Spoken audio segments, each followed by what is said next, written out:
Nobody ever expected Steven Seagal to say it. Not the trainers. Not the spectators. Not even the camera crew hired to film a simple charity demonstration. The Texas sun had barely risen, yet the private training ground was already buzzing. Birds chirping, mats laid out, cameras focusing, fans gathering quietly behind the ropes. Everyone thought this would be a peaceful morning, a friendly showcase between two martial arts legends. But Steven Seagal arrived with a different energy. He walked across the field with slow, deliberate steps, sunglasses on, coat flowing behind him like he owned the place. The trainers bowed respectfully as he passed, but Steven didn't even glance at them. His eyes were locked on one man standing at the far end of the mat. Chuck Norris. Chuck wasn't making an entrance. He never needed to. He stood calmly in a simple t-shirt, hands behind his back, speaking softly with a group of young martial arts students. They listened to him as if every word was gold. No ego. No showmanship. Just presence, the kind of presence you can't fake. And maybe that's what irritated Steven. He came closer, stopping right in front of Chuck. The air thickened. Conversations around them slowed to whispers. Even the birds seemed to quiet down. Chuck turned his head slightly, acknowledging him with a polite nod.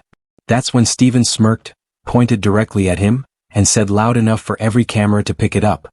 "You're a legend, but I'm the one people fear now." A murmur rippled through the crowd. One of the young students swallowed hard. A cameraman froze. An instructor quietly muttered, "Oh boy." Chuck didn't laugh, didn't flinch, didn't even blink. He simply raised one eyebrow, a small gesture, but somehow it hit harder than a punch. And just like that, the entire training ground fell silent. Steven waited for a reaction, expecting a comeback, maybe even anger. But Chuck Norris only said 5 quiet words. "Then let's find out why." The cameras zoomed in. The audience leaned forward.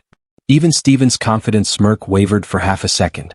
3 seconds later, Steven realized he had just made the biggest mistake of his career. Because legends don't need threats. They don't need ego. They don't even need to raise their voice. Their presence alone is enough to humble anyone who challenges them. And Steven was about to learn that the hard way. It all began at a private charity event held on the outskirts of Dallas, an event meant to raise funds for local youth martial arts programs. The atmosphere was electric long before anything even happened. Rows of fans lined up behind metal barricades, phones ready, eager to witness two legends in the same place. Camera crews adjusted their lenses, microphones hovered in the air, and organizers rushed around with clipboards, trying to keep the schedule from falling apart. In the center of it all stood the main attraction. A wide training mat under a white canopy, surrounded by banners displaying both names, Chuck Norris and Steven Seagal. The plan was simple. Each would demonstrate techniques, talk to the kids, maybe do a light spar to entertain the crowd. Peaceful, respectful, inspirational. But Steven Seagal had arrived with something else in mind. A black SUV pulled up first, glossy and loud. The engine revved twice before shutting off, as if announcing its own arrival. The doors opened slowly, too slowly, and then Steven stepped out, draped in his signature long jacket despite the Texas heat. His sunglasses hid his eyes, but they couldn't hide the aura he was projecting, a walking monument to his own legend. Fans cheered, but he barely nodded. He walked like a man who expected the world to part around him. Some staff moved aside quickly. Others watched him with that mix of fascination and nervousness that always followed him. Steven walked across the mat with long, heavy steps, his coat swaying dramatically behind him. Every few moments he'd adjust his sunglasses or crack his knuckles, making sure all eyes stayed on him. Camera flashes popped. A few kids whispered excitedly. Someone from the organizing team asked if he needed water, but Steven waved them off without even looking. And then, everything changed. A simple pickup truck rolled into the lot. No tinted windows. No dramatic engine. No entourage. Just the rumble of an old reliable truck and a man behind the wheel who didn't need theatrics to feel important. The moment Chuck Norris stepped out, the energy flipped like a switch. He wasn't wearing designer clothes. He wasn't posing for cameras. He wore jeans, boots, and a soft, relaxed Texas smile, the kind that instantly made everyone around him feel at ease. The fans went wild. People climbed onto the barricades just to get a better look. Kids started chanting his name. Even the camera crew turned away from Steven for a moment, pointing their lenses at Chuck like they had been waiting all morning for him to appear. Steven's jaw tightened. He wasn't used to being overshadowed, especially not by someone who didn't even try. Watching Chuck walk across the training ground, shaking hands, giving small nods, and greeting people by name, It made Steven's presence feel forced, manufactured, almost loud. Chuck approached the mat casually, eyes scanning the space with calm curiosity. When he and Steven finally stood face to face, the air grew tense again, but this time, it wasn't drama Steven created. It was contrast. Two legends. Two completely different energies. Steven broke the silence first, his voice loud enough to ensure the nearby cameras caught every word. Let's give the people a little show. Chuck gave a small, genuine smile, the kind that said he knew exactly where this was heading, yet he had no desire for conflict. A friendly spar, sure. The crowd cheered. But the way Steven squared his shoulders told everyone watching the same thing. He wasn't planning on friendly. He was planning on proving something. And that dangerous spark in his eyes was the beginning of everything that went wrong. Steven Seagal didn't want friendly. He didn't come for smiles, handshakes, or charity. He came for dominance. As the crowd settled and cameras focused, Steven stepped closer to Chuck, too close, leaning in until only the microphones could hear him. Except they didn't just hear him. They recorded every word. Old man, don't break a hip trying to keep up. A ripple of shock swept through the audience. A woman in the front row covered her mouth. A group of teens looked at each other wide-eyed. Even the organizers exchanged worried glances. Chuck didn't blink. He simply let the insult fall away like dust brushing off his sleeve. Then in his calm, steady, unshakable voice he said, "Let's begin." The referee stepped back. The mat cleared. Every camera zoomed in. A countdown started in everyone's heads. 3. Steven rolled his shoulders dramatically, ready to perform. Chuck exhaled softly as if preparing for a morning stretch, not a challenge. Steven moved first. With a sudden pivot and exaggerated footwork, he spun into a wrist strike. One of those techniques that looked incredible in movies, a blur of motion and confidence. His coat flared out behind him, his hands slicing through the air with theatrical flair. The crowd gasped, impressed by the speed and showmanship. But Chuck Norris wasn't a movie stuntman. He didn't move for the camera. He didn't react with shock. He didn't play along. To him, Steven's dramatic spinning attack wasn't impressive. It was predictable. Steven's hand cut through the air where Chuck had been an instant earlier, because Chuck had already stepped aside, calm and efficient, turning just enough for Steven's move to hit nothing but empty space. A few people in the audience chuckled nervously. Steven's eyes narrowed. He rushed in again, this time using a sweeping arm motion meant to trap Chuck's forearm.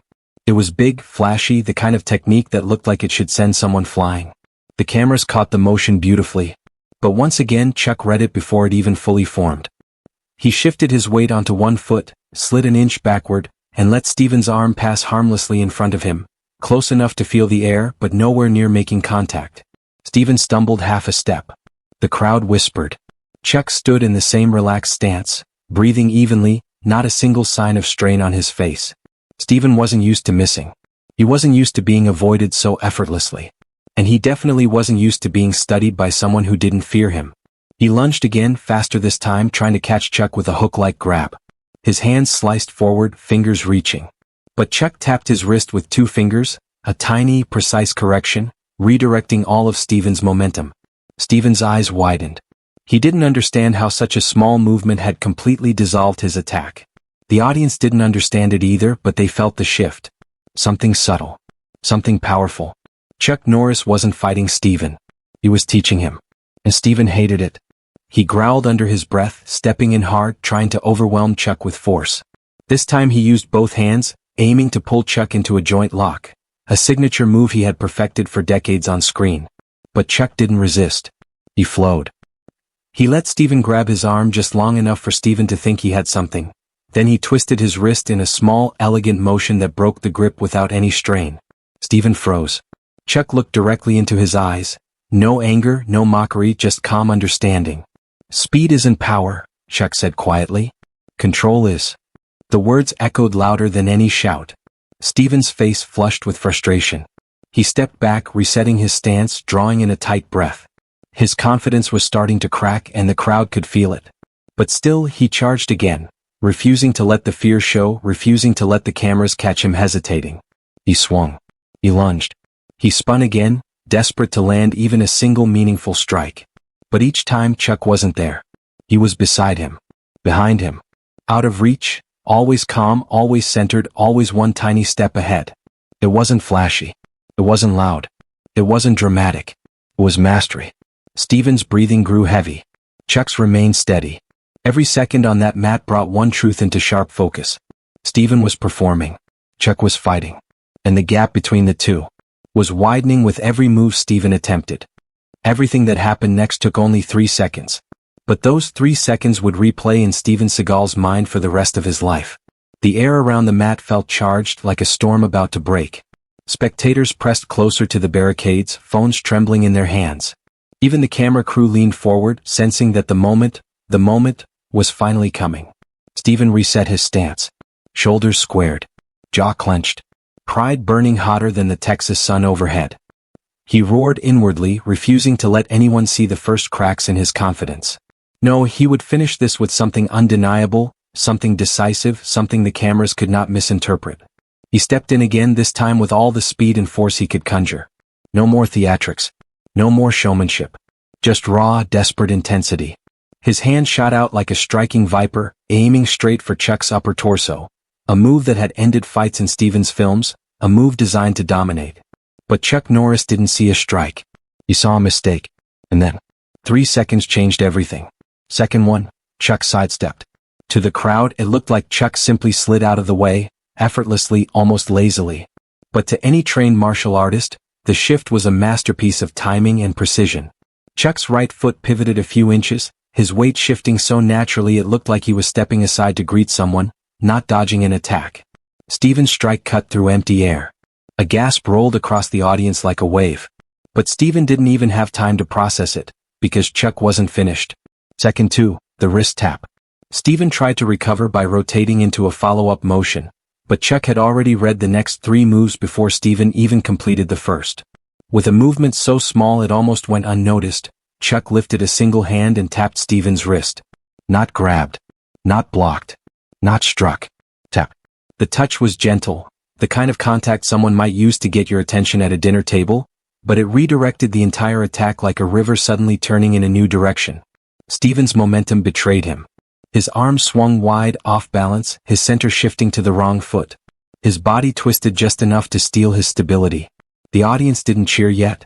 They were too stunned to make a sound. They had all expected impact. A clash. A collision of legends. But Chuck didn't collide. He guided. And Steven never saw the worst part coming. Second 3, balance comes before strength. Chuck stepped in close, so close that Steven, stumbling and confused, didn't even have time to react. With 2 calm, steady fingers, Chuck pressed gently on Steven's shoulder, the exact angle where balance collapses and control evaporates. And as Steven's body tilted, helplessly following the natural laws he'd just been reminded of, Chuck whispered the words that would echo louder than any punch. Balance comes before strength. Steven's face flashed with shock, then panic, then realization, and then impact. Steven hit the mat. Not slammed, not thrown, not flipped. He simply fell, straight to the ground, flat on his back. A thud that echoed across the training field and into the phones of every spectator recording the moment. For a heartbeat, the world froze. Steven stared up at the sky, wide-eyed, the breath knocked from him, not by force but by humiliation. His own momentum had betrayed him. His own aggression had become his downfall. His own ego had written a check his technique couldn't cash. Then, the crowd exploded. People screamed. Kids cheered. Adults laughed in disbelief. Camera flashes went off like popping fireworks. Every person there knew they had just witnessed something legendary, something that would live online forever. Someone shouted, "Chuck! Chuck! Chuck!" And within seconds hundreds joined in, chanting Chuck's name like it was a stadium fight, not a charity demo. Meanwhile, Steven lay on the mat, trying desperately to gather his dignity. He pushed himself up, face flushed, eyes darting around to see who had witnessed his downfall, only to realize the answer was everyone. Even the cameramen couldn't hide their stunned smiles. Chuck, however, didn't celebrate. He didn't gloat. He didn't raise his arms in victory.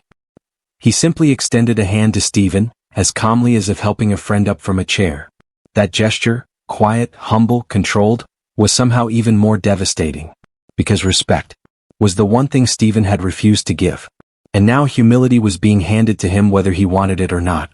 The turning point had happened. In just 3 seconds. And the fight, in every way that mattered, was already over. Steven hit the mat harder than his pride could handle.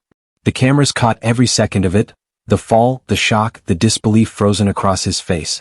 For a moment he lay still, trying to process what had just happened. Not physically but mentally, emotionally. His world, built on decades of invincibility, had just cracked. And the crack was loud. Before anyone could offer a hand, Stephen forced himself upright. He sprang to his feet as if nothing had happened, brushing off imaginary dust, wiping the embarrassment from his jacket, his shoulders, his face. But not even he could hide the flush spreading across his neck and ears. He tried to laugh. Too loudly. Too quickly. Too forced. "Lucky move," he said, his voice wobbling between pride and panic. The crowd didn't laugh with him. Not even a polite chuckle. Chuck Norris, still standing calmly with his feet grounded like an oak tree, gave Stephen a warm, almost fatherly smile. "Son, luck is what you rely on when you never learn discipline." The words hit harder than any punch. Not cruel. Not insulting. Just true. A silence washed over the arena, that heavy silence that follows a truth nobody expected to hear aloud. Stephen blinked rapidly as if trying to process the impact. But everyone else could feel it. That was the moment the fight shifted from physical to philosophical. Chuck didn't posture. He didn't brag. He didn't soak up the attention. He simply stood there, calm, respectful, effortless. And that's what shook people the most. Because Steven Seagal had walked into this event expecting to dominate with flash. Chuck had walked in planning to teach with wisdom.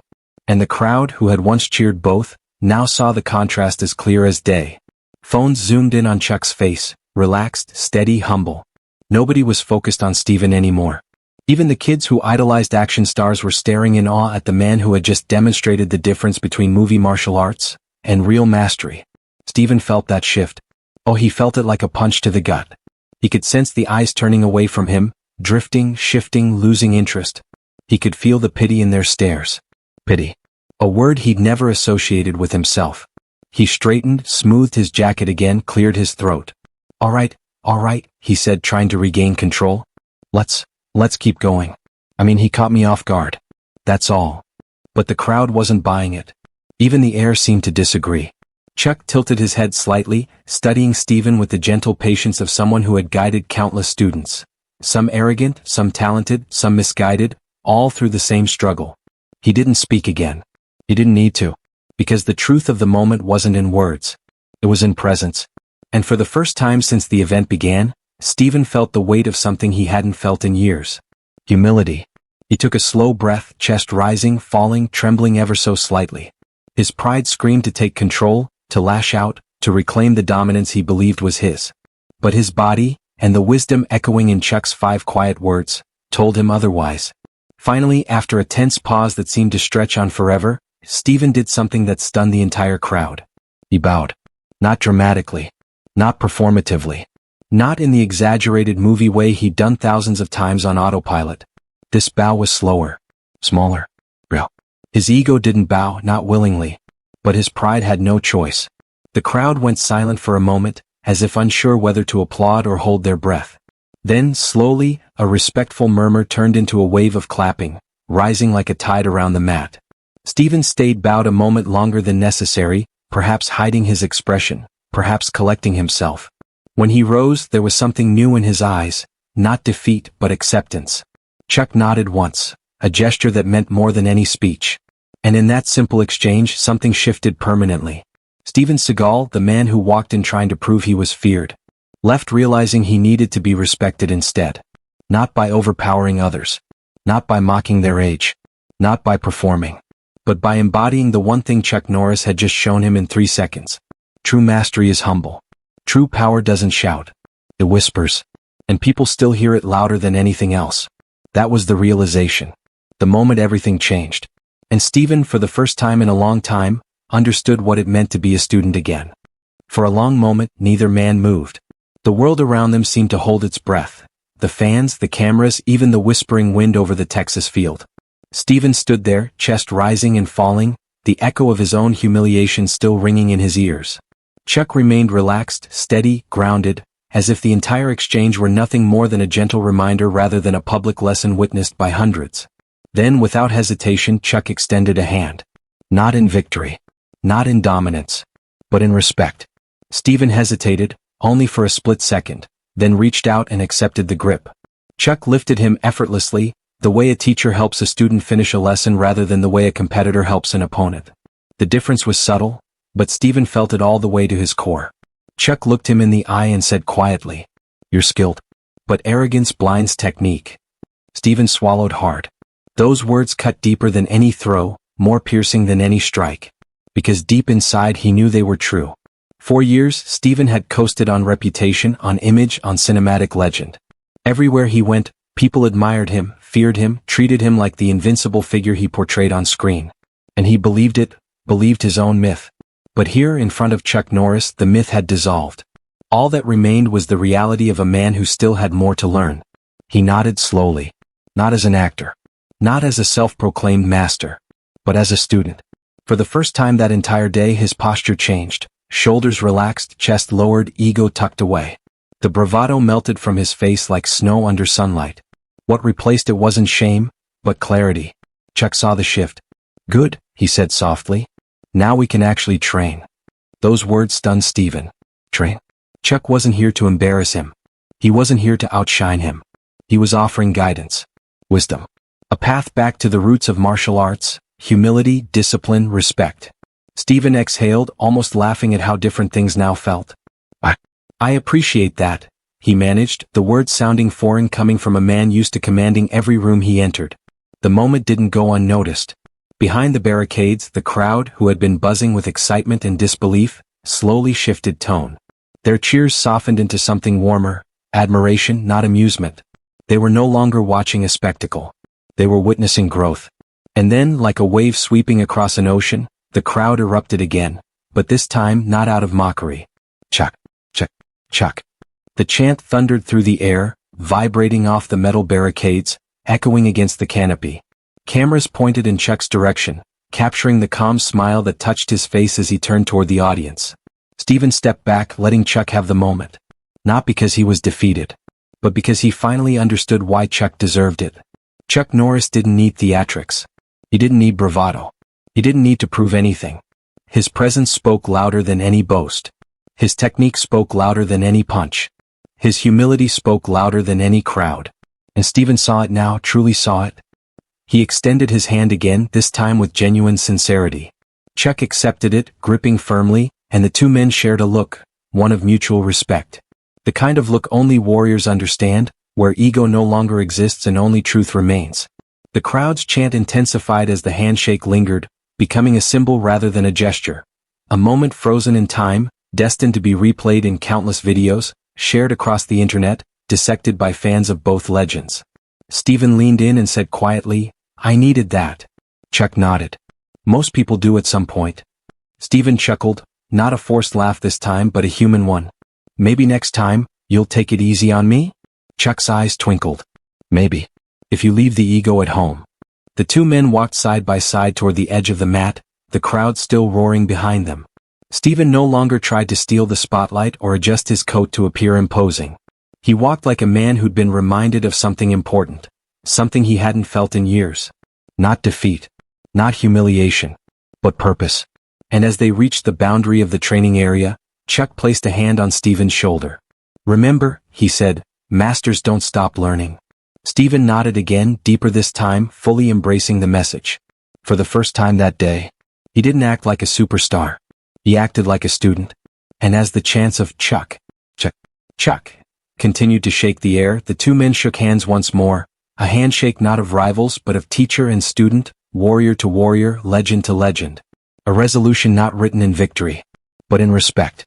Respect isn't learned in victory. It's learned in the moment your pride hits the floor, loudly enough for the whole world to hear it. And that day, in a Texas training hall packed with cameras, fans, and whispers, Steven Seagal's pride hit harder than Chuck Norris ever needed to. The crowd had settled after the shock. The chants faded. People lowered their phones. But the energy, that electricity of witnessing something real, something honest, floated in the air like dust in sunlight. Steven stood there quietly, rubbing the spot on his shoulder where Chuck had tapped him. It wasn't pain he felt. It was the sting of realization, the kind that doesn't fade with ice, time, or ego. Chuck stepped beside him, not towering, not gloating, not claiming anything. Just present. Come. The same way he'd been for decades. He placed a hand gently on Steven's back. "You know," Chuck said, People confuse fame with mastery.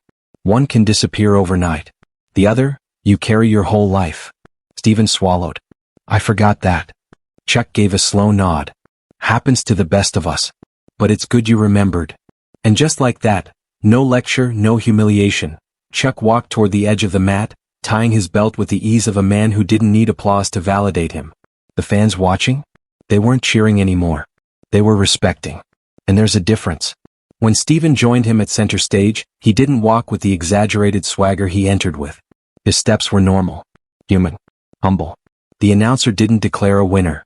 There was no trophy, no scorecard. Because what happened wasn't a fight. It was a lesson. A reminder that heavy checkmark skill fades without humility. Heavy checkmark strength means nothing without control. Heavy checkmark and a true martial artist doesn't conquer others. He conquers himself. Steven bowed again, this time deeper. Not because he had to. Because he finally understood.